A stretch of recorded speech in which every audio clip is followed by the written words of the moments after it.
Wait, but speaking of Trump, Anna, I got to ask you because this week has been the RNC and I have not watched almost any of it. I went to the RNC in 2012. I went to the RNC in 2016, but this year I am not watching it a lot. I know you've been covering it nightly for TYT. I got to hear your thoughts. What's that been like? Just watching that nonstop?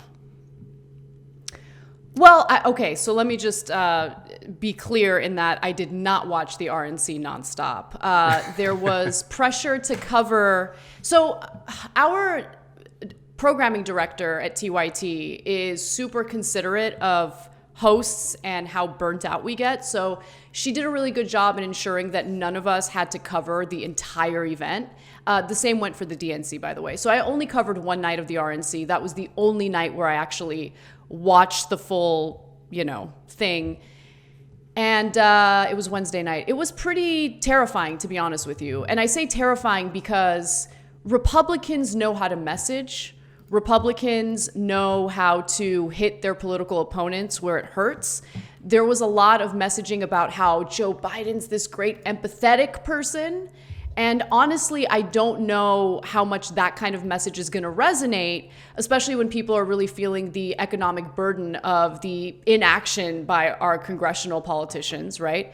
And what did Trump do? Even though we know he's full of it, he latched on to a populist message and spoke to the economic issues that Americans are feeling right now. And he also, he lied in his speech. There's no question.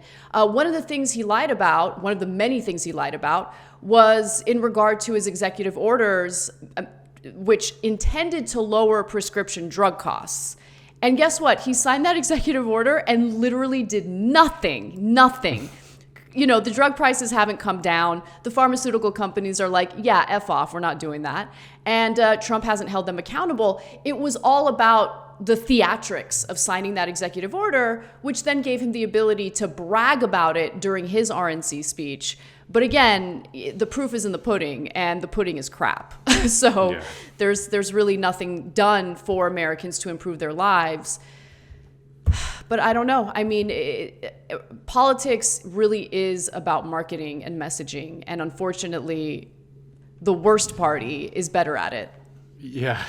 Well, one thing that I noticed just from all the clips on Twitter and the speaker lineup is that the RNC was populated by a lot of these figures that were almost kind of like media creations. I'm thinking of like the Covington High School kids, which I just saw that kid, whatever his name is, Nick Sandman or something, just got hired by the Mitch McConnell campaign.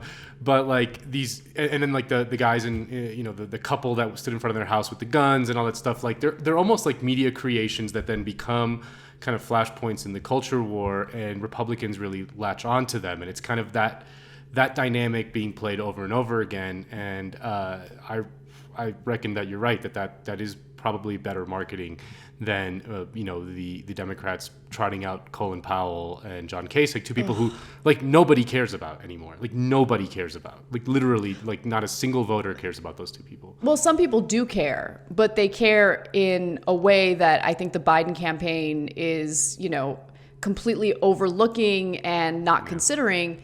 There's just this assumption that progressive voters are going to go ahead and tuck tail, fall in line, and vote for Biden. And look, I'm not talking about public figures who identify as progressives. I'm talking about average Americans who find that progressive policy proposals resonate the most with them. You slap them in the face with Bush-era Republicans who get more speaking time than Representative Alexandria Ocasio-Cortez, it's going to turn people off. But we also have to consider, how many Americans vote based on the goings-on of these conventions? How many Americans are really watching, right? How many Americans who plan on voting are watching this and will be persuaded by what they've seen? I don't really know the answers to it, but I'm going to assume it's not a giant impact. But one thing that we have seen, and we'll talk about this later in the show, is that the gap between Biden and Trump is closing significantly.